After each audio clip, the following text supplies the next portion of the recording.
والموت آت ولا يدري المرء متى إتيانه. قد يكون المرء شابا يؤمل أن يجاوز في العمر 70 ولا يدري أن موته في الغد أو في اليوم نفسه، وما تدري نفس ماذا تكسب غدا، وما تدري نفس بأي أرض تموت.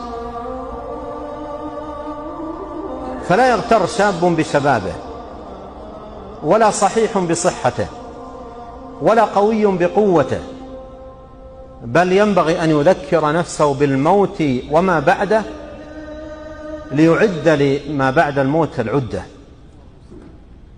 كل نفس ذائقة الموت